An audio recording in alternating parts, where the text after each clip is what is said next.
you know, we'll get stronger as an industry by bringing in more people, again, from diverse backgrounds, diverse, experience sets and things like that. So I think, although we want to kind of keep it for ourselves in some ways, like I want to shout it from the rooftops that this is a great industry, and that instead of going into tech, like we do in the Silicon Valley, everybody's Sure. trying to get into tech. Like this is tech too. Hello, and welcome to the Elevator Careers Podcast, sponsored by the Allred Group. I am your host, Matt Allred. In this podcast, we talk to the people whose lives and careers are dedicated to the vertical transportation industry to inform and share lessons learned, building upon the foundation of those who have gone before to inspire the next generation of elevator careers. Today, our guest is Josh Miller, Sales Manager, Services and Solutions for Kone in the San Francisco Bay Area. Josh has his MBA from St. Mary's College of California and spent about 20 years working outside of the elevator industry before joining Kone in 2020. Josh's prior experience prepared him to hit the ground running in the elevator industry. And although Josh admits he has more to learn, his unique perspective brings a lot to the table and challenges all of us to look outside of our direct competitors in our quest for the best talent. Josh, welcome to the show. Hey, thank you so much, Matt. Appreciate it. Yeah, thanks for being here. I'm excited to be able to talk with you, and I really am excited to kind of explore your perspective as someone who joined the elevator industry kind of mid-career.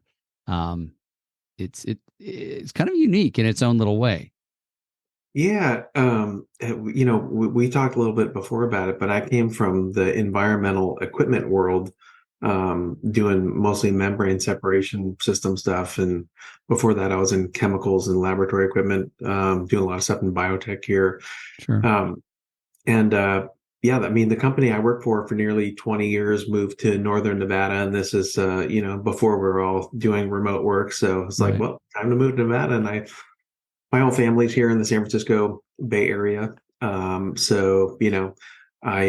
started reaching out for other opportunities in that industry, in the environmental world. And there's a bunch of opportunities, of course, but they're all primarily, nationwide or big Sure. regions. And it was going to mean that I was spending, maybe 3 nights in my own bed a week. And so I said, let me see what else is around. And during at the particular time, Kone had just had a reorganization that yielded this position, which is essentially a regional sales manager, on the service side for most of Northern California. So I kind of threw my hat in the ring there, knowing absolutely nothing about elevators or the industry. And then, once I learned about the company and kind of the vertical transportation industry in general, I realized I stumbled into a pretty great opportunity. I mean, and it's a $7 billion market in the US, I think, nowadays. And so it's wild because it's basically invisible to it was to me at that point, and I think to a lot of people. Oh, you work in the elevator business? Like, oh, I didn't even think about that. Sure. Well, after 20 years in environmental, I mean, you talked about equipment, you talked about membranes. I'm like, I don't even know what that means, right? But you had all this knowledge. How did that then translate once you stepped into the elevator arena, if you will? Yeah, I mean, in my case, I worked for a company that designed, manufactured, installed, and serviced complicated machinery that was Sure. often the most important piece of equipment in the building. So while I didn't know anything about elevators before I got this job, I brought a significant body of experience that helped me to add value pretty quickly. There's a lot of transferable skills in there, and I think Sure. that there's probably thousands of other people like me who could work in the elevator industry successfully, but A, don't know it exists, and I think B, a lot of the folks like me who are constantly hiring for positions are primarily looking for people who have like the exact experience to fill the role that's open. And while that is the dream, I mean, that there are a lot of talented people around who have transferable skills. Oh, absolutely. Yeah. Tell us a little bit about this equipment that, highly technical, highly expensive. What was kind of the nature of that, just so we can kind of understand at a basic level what it was you were doing? For sure, yeah. And so that was mostly membrane separation systems. So, we all probably know about reverse osmosis Okay. for turning salt water into drinking water and stuff like that. So, same kind of technology and other filtration technologies, separation technologies that were often, either in the beginning of the plant, creating clean water for, for example, you ultra pure water for semiconductor fabrication facilities, or in the middle of a factory, separating liquids from solids or liquids from liquids, and then at the end of the factory, doing wastewater treatment or resource recovery. So we worked on a lot of different industries. Um, anything from, like I said, on the clean side, semiconductors; on the dirty side, oil field and stuff like that. So yeah, it was. Definitely an interesting, industry to work in. Met a lot of cool engineers and a lot of people who are a lot smarter than me. But I was able to bring something to the table with the kind of niche knowledge that I had there. Absolutely. Yeah. No, it's, and thank you for describing that equipment a little bit, because I do see certainly a lot of commonalities. Very expensive equipment, very specialized, very technical, and the common user, or common person, probably doesn't know a whole lot about membrane separation, I think you called it. Or it's like, okay, what is that? I understand filtered water, but that's really about it. And so, yeah, if you were in sales, you have a pretty deep knowledge of what this is, how it works, so you can speak to the customer and selling it. And so stepping in the elevator, yeah, is very similar. Just learning some of the differences of the equipment and how it works and what's important to the customer, I guess. Yeah, definitely. I mean, at the end of the day, you're solving problems. They have a challenge that they need to, they've got a slurry that they want to separate the solids from the liquids, or we did a lot of environmental stuff where it's like, well, at the very end of our process, at a natural gas plant, we have selenium and we discharge that to a wetland. And, selenium happens to soften duck eggs. Oh, So the wow. hatchlings can't get out of the egg. And so, well, okay, how about we stop discharging that? And then we just recover all the water and we'll reuse it in the plant. We, stop discharging water entirely. Oh, we never thought of that. I mean, it's just solving problems with technology, and it's somebody who comes to you that's a person that is Mhm. having an issue at work. I mean, it's the same thing that we do with elevator service. Right. Absolutely. Absolutely. So, it sounds like you just saw the ad and you applied and just kind of walked through that process. Is that right? Yeah, and when I I saw the ad, I thought, um, well, I can sell capital equipment. I guess, I could be a sales manager. I'd done sales and marketing management and stuff. Um, I guess I could sell elevators or help people sell elevators. And it turns out that it was a service job, not a new equipment Okay. installation job. Hmm. Um, and I didn't, again, know that that was a thing. I mean, I'd seen, Sure. probably the Otis vans or whatever. I probably didn't know what a ThyssenKrupp or a Kone, van did, as I was driving around with them on the roads. But then I start to see, wow, okay, just in these two branches that I work in primarily, there's, 7,000 elevators or so that we take care of. And, in the state of California, every single conveyance needs a Sure. service contract of some sort.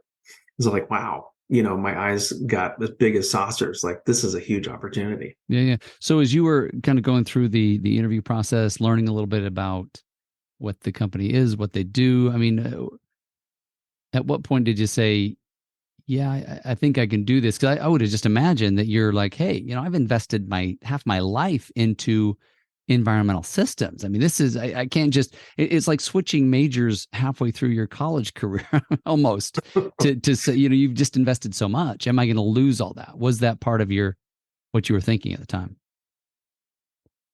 Definitely. Yeah. And I mean, that's why I started my search out at that time, looking for stuff that was closer to what I'd known and, reaching out to people that I had met, in my travels.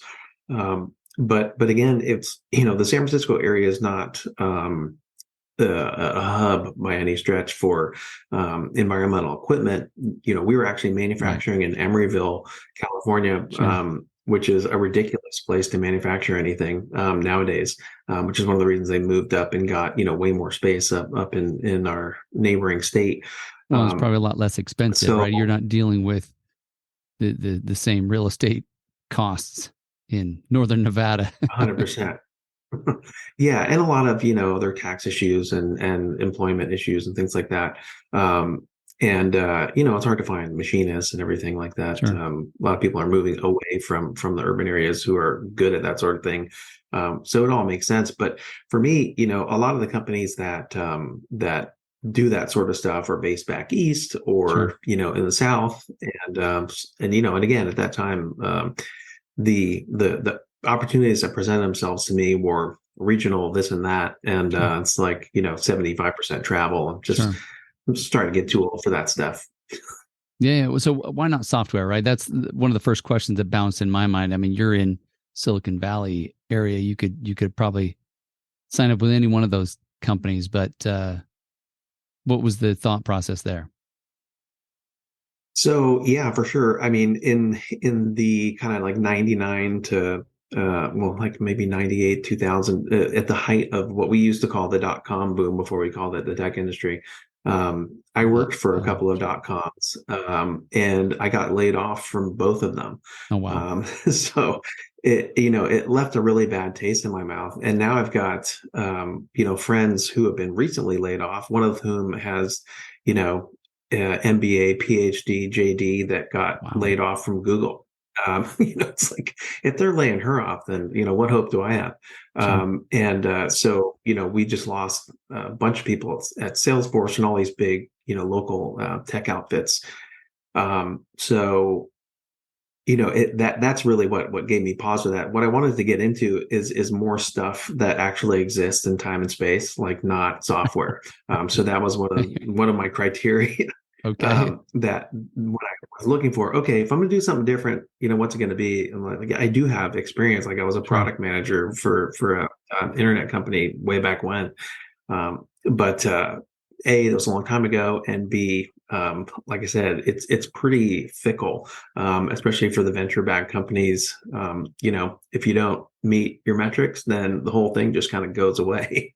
Well, or it gets bought by a bigger company. I mean, that happens a lot, right? And it's like, oh, wait, we don't need your division because we already have one. And so, yeah, the volatility, I think, is certainly something to think about there. So the idea of staying with something tangible that I love the way you said it exists in time and space.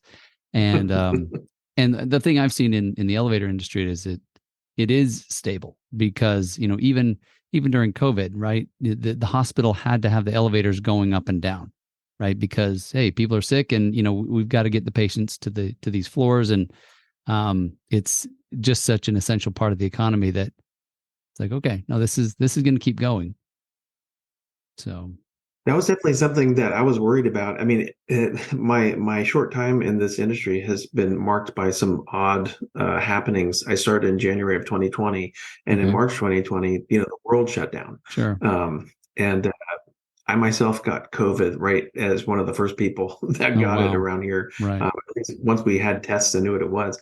And so here I am, a couple of months into this new job, and I'm like, on my deathbed, but no, I'm fine. I can still type.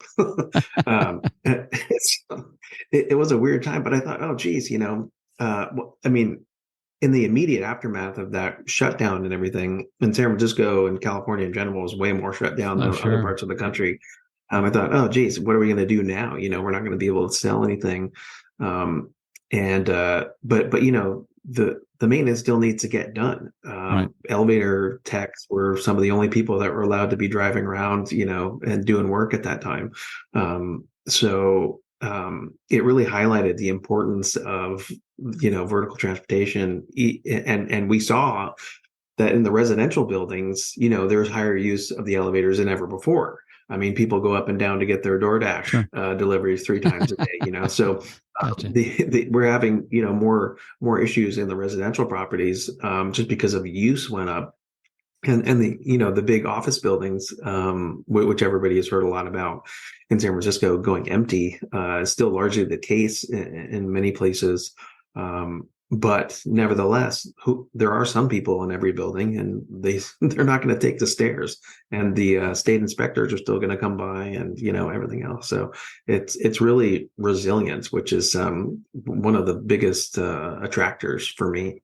Very cool. Yeah. And one of the things I saw in different areas, different parts of the country is that, hey, if our building's empty, well, now's the time to modernize. So I wouldn't have anticipated that, hey, we're going to, drop a few million here and here and here or whatever to modernize, but why not? Because, this building fills back up in the next year or two, we've dodged that bullet of having to displace everybody while we're doing this work. Yeah, indeed. I mean, and even like, big door packages and things like that, we definitely did a lot of that work. And, historic buildings where it's a little bit more complicated to do that sort of thing. I, for, being an ignorant non-elevator guy, I thought, wow, we're going to sell tons of purification devices and, all these solutions that were coming out, like, the holographic, Sure. COPs and all this stuff.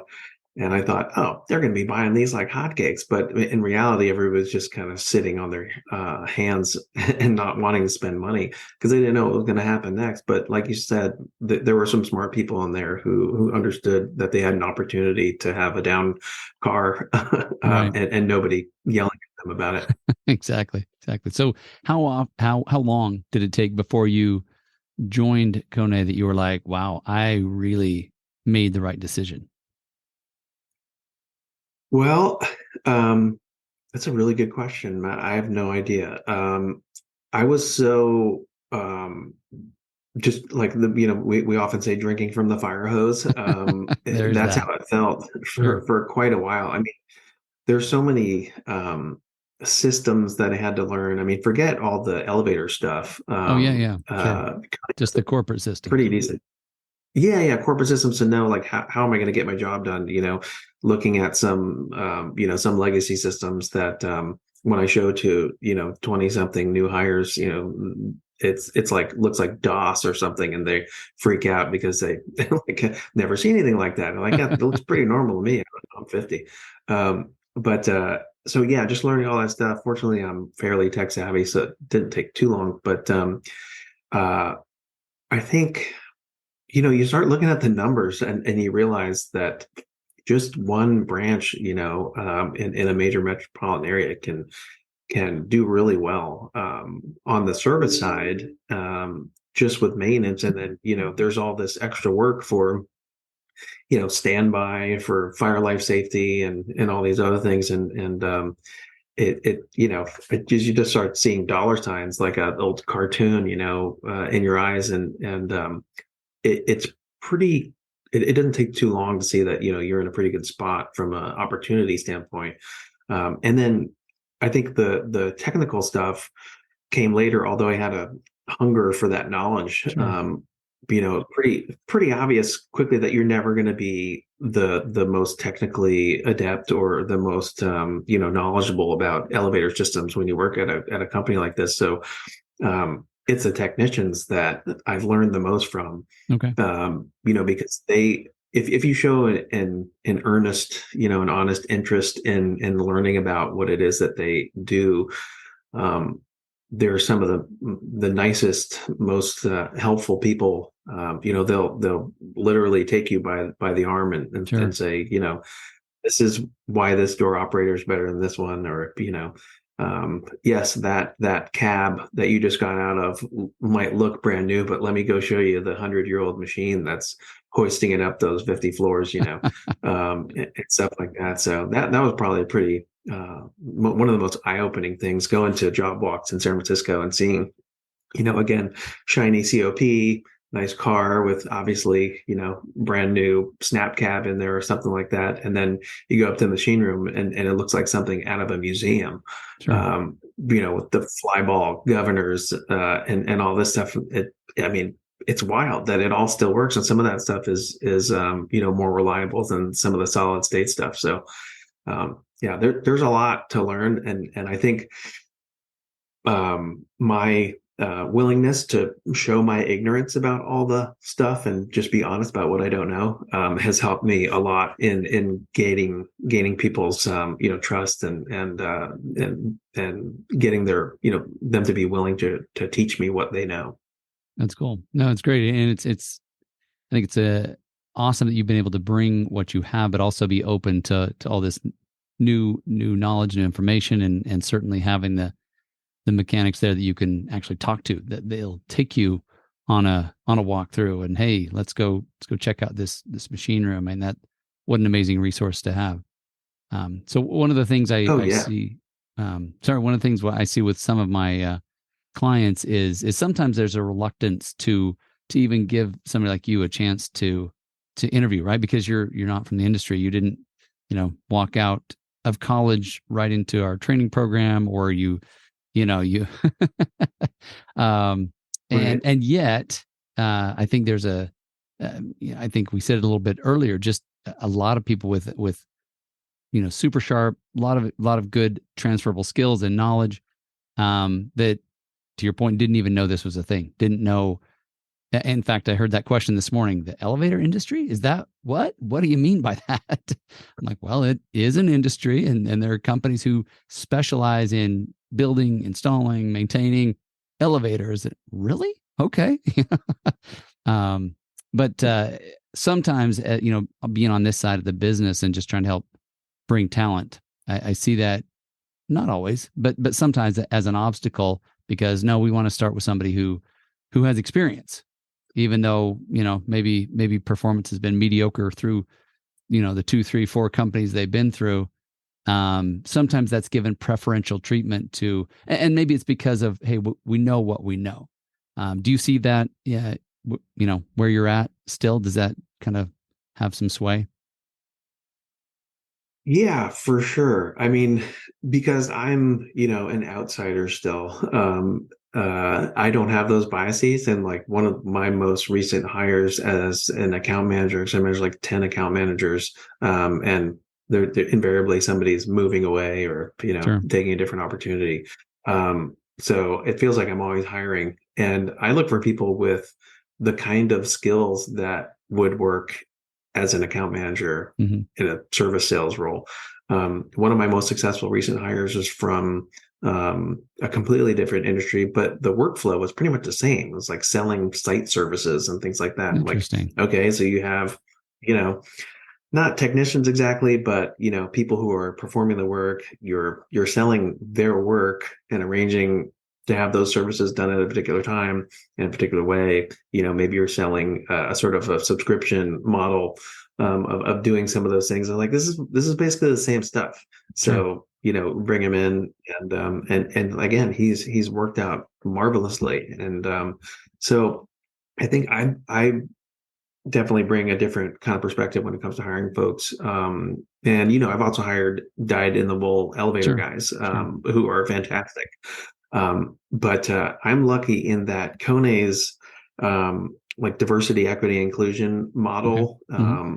obviously focuses on cultural differences and things of that nature, as it should, but it also incorporates diversity of experience and diversity of thought. Interesting. So Yeah. Kone has a like a systematic hiring approach that includes looking at people from outside of the elevator industry that have complementary skill sets, and so they actually live that value, which enables people like me to jump into something even though I did something completely different for 20 years. That's interesting. Yeah, because I haven't seen the diversity of experience be part of a diversity and inclusion model very often. So it's kind of refreshing that they're willing to bring that in, and to your point, maybe bring in some talent, some a perspective that you didn't have, can actually make your team stronger. It sounds like. Completely, yeah. Different I don't know. It's funny because sometimes I'll have conversations with folks who have only ever worked at one company, in Sure. one industry, and I say something that I think is pretty, dumb or basic, and they're thinking, "Oh, that's a good idea." We don't do that here, and and so, I'm probably never going to be the smartest guy in the room, but I might have a different idea than the rest of them. Very cool. So you said something a minute ago about I'm an outsider. I'm curious, is that ever going to change for you? Do you feel like at some point you'll say, "Oh, I'm an insider now"? What are your Yeah, it's thoughts? funny. I mean, considering a lot of my colleagues have been in this business for 25, 30 years. I feel like I'm still like a new guy. I don't know if I'm probably not going to be an outsider even in my own mind for too much longer. But I think the fact that I worked in a different industry for so long is always going to, keep me in a different kind of bucket as people think about the folks on the team. But it's I think for about the first year, I had no idea what I was doing with respect to, elevator technology and things like that. I was just really just trying to take it all in Sure. and do a lot more listening than talking. And after about a year, I kind of had a minor clue. And after Okay. about three, I thought, okay, yeah, I think I've got this down, reasonably well. So hopefully over the next, 3 or so years, I'll get more expert in some of these facets of the job. And but yeah, I mean, there are career elevator people and there are not career elevator people. I Okay. think at least me being on the sales side, there's that opportunity to make that jump. On the technical side or on the operational side, it's a little bit more Sure. difficult. Sure. Although we do see, people from other trades, still showing up at the elevator union hoping to get in, after doing 20 years of electrical Sure. or welding or whatever else. There's a lot of other complementary technical skills that they learn about the IUEC and how great it is to be a member of that union, and they're willing to make that switch. So, right, I think we should be willing to do that on kind of the business end of it too. No, absolutely. Yeah. And I think, you're a testament to that, hey, I can come in, bring what I had and learn all the new pieces. And I think what I try to steer my clients, especially those that are really reluctant to consider anyone from outside, is just thinking in terms of talent, of just kind of raw, somebody who's sharp and do they bring more, and not that that's always going to be the person from outside, because it's certainly not, right? But in certain roles, being able to consider that, okay, this perspective may help us, and this person's hard charging. I think I can get them up to speed, and I think that's part of the challenge, is just that how long am I going to have to train this person? How long before Mhm. they're actually ready to contribute on their own, and that can be certainly a a challenge at times. Completely agree. Yeah, and I think there's some selfishness in there too, right? Because we know that it takes a while to onboard people, Sure. and if they don't have any experience in the industry, it's on you as the hiring manager to do that training. And not everybody. I mean, there's a lot of great individual contributors out there who are not great at managing or training people, and they'll fall back into a different role because of that.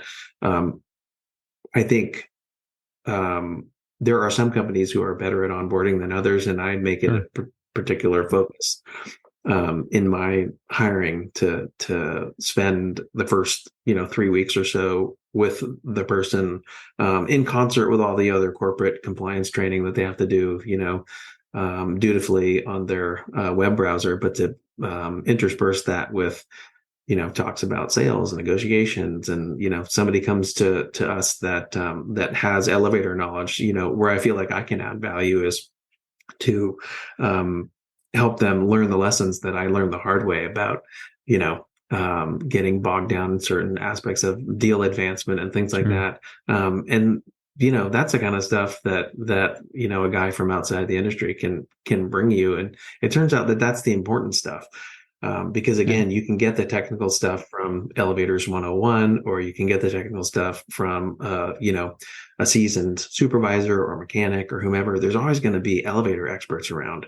And so as long as you can talk to people and, be, uh, friendly, congenial, then you can probably be a decent account manager, provided you're organized enough to keep all the plates spinning, as you go through your day, because there is a whole lot of firefighting going on while you're trying to sell stuff. You're also trying to do a whole lot of coordination and things like that. But again, most of the day-to-day activities that the people that work for me engage in are about managing expectations more than Sure. they are about managing, technical aspects of an True. elevator. True. Yeah, very good point. So as we kind of, are running out of time, I just wanted to ask a question. What's something you've learned that maybe you would pass on to those who maybe do come mid-career? What's one of the most valuable lessons you've learned? I mean, it sounds silly, but that this industry exists, I mean, I think the elevator industry is pretty insular, as we know. There's a lot of people who run around with the same last name in any given town who, their grandfather started out in the elevator industry, and you're like, oh, are you related to so and so? Yes, yes, I am. And so that's great because it makes these sort of like generational elevator families of which there are many, but you know we'll get stronger as an industry by bringing in more people, again, from diverse backgrounds, diverse experience sets and things like that. So I think, although we want to kind of keep it for ourselves in some ways, like I want to shout it from the rooftop that this is a great industry, and that instead of going into tech, like we do in the Silicon Valley, everybody's Sure. trying to get into tech. Like, this is tech too. You know what I mean? Absolutely. Like the it's electrical, it's mechanical, it's programming. I mean, if you're especially if somebody who is 18 and doesn't necessarily want to go to college, but they want to learn a trade. I mean, can you imagine a better place to start out than in the elevator union as a technician? And for those who want to get into business and want something that is stable and can be resilient in a downturn. I mean, I'm really happy to be on the service side of the business because it's kind of steady as she goes. And I think people, there'd be more people interested in getting into this industry if they understood that. Yeah, that's awesome. Thank you for that. Those words of wisdom. It does seem like, the elevator industry has it all for those who are able to see it. So, Josh, thanks so much for being on today. It's great talking with you, and wish you the very best as you continue to build your career. Thank you so much, Matt. Really appreciate it. Yeah, take care. Thank you for listening to the Elevator Careers Podcast, sponsored by the Allred Group, a leader in elevator industry recruiting. You can check us out online at elevatorcareers.net. Please subscribe, and until next time, stay safe.